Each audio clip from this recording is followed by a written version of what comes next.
The goal is not to be perfect. The goal is to make yourself proud. Hello, amazing English learners. Welcome back to my channel.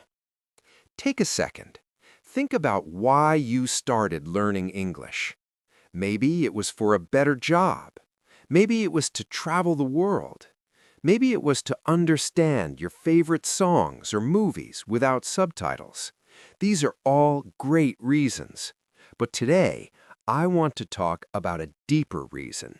A reason that will keep you going when the grammar gets confusing and the pronunciation feels impossible. Today, I want to talk about how to make yourself proud.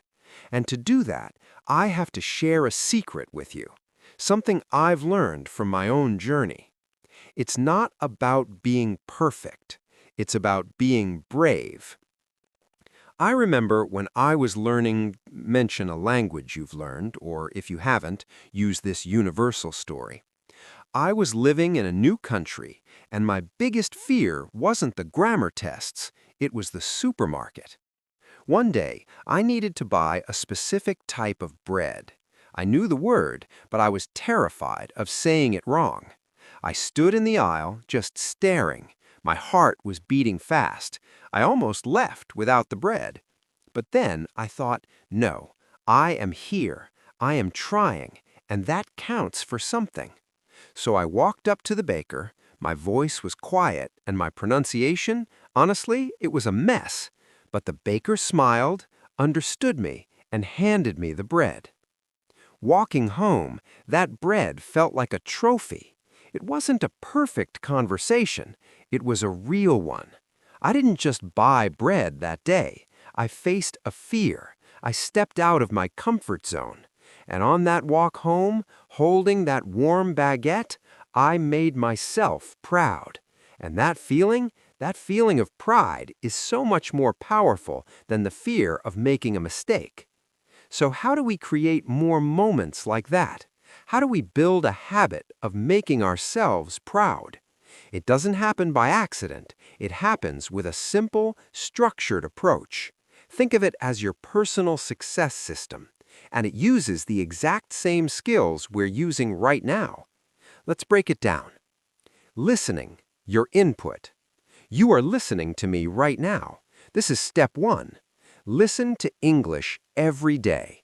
It doesn't have to be a lesson. Listen to a song, a podcast, or just watch videos like this one. Fill your world with the sounds of English. You are training your ear. Speaking, your output. After listening, you must speak. And here's the secret. You don't need a partner to practice. You can talk to yourself. Tell me about your day in English while you're making breakfast. Describe what you see out your window. It might feel strange at first, but you are giving your brain and your mouth a chance to work together in a safe, private space. This is where you build confidence. You see? Listening and speaking are a team. One feeds the other. That's how real, integrated learning happens. You are not just studying a language, you are learning to live in it. Now, let's bring this to life with a real-world conversation. Let's imagine you're at a cafe.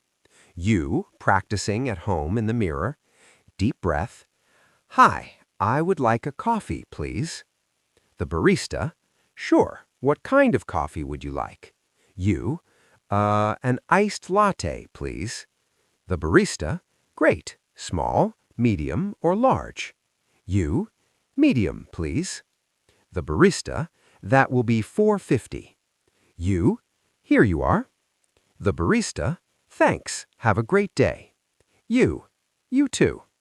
You did it. It was simple. It was short, but it was real. You communicated. You used your English to navigate a real situation.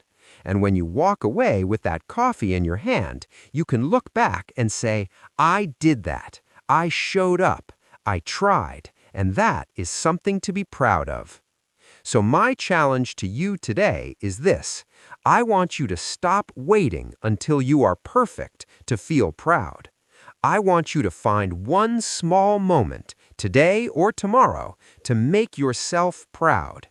Proud that you understood the chorus of an English song. Proud that you left a one-sentence comment on a YouTube video. Proud that you ordered your coffee in English. Proud that you simply watched this video and tried to understand. Celebrate those wins. They are not small. They are your milestones. They are the proof that you are growing, that you are determined, and that you are braver than you think. Your English journey is not about reaching a finish line.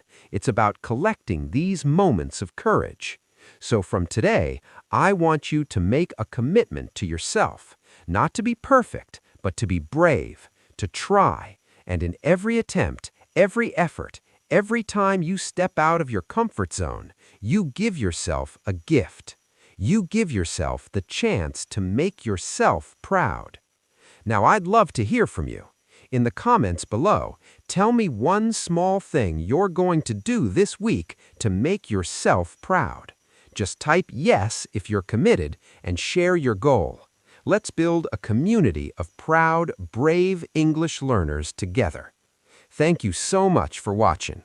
If this video helped you, please give it a thumbs up and subscribe for more. Remember, be kind to yourself. Keep going, and I will see you in the next video.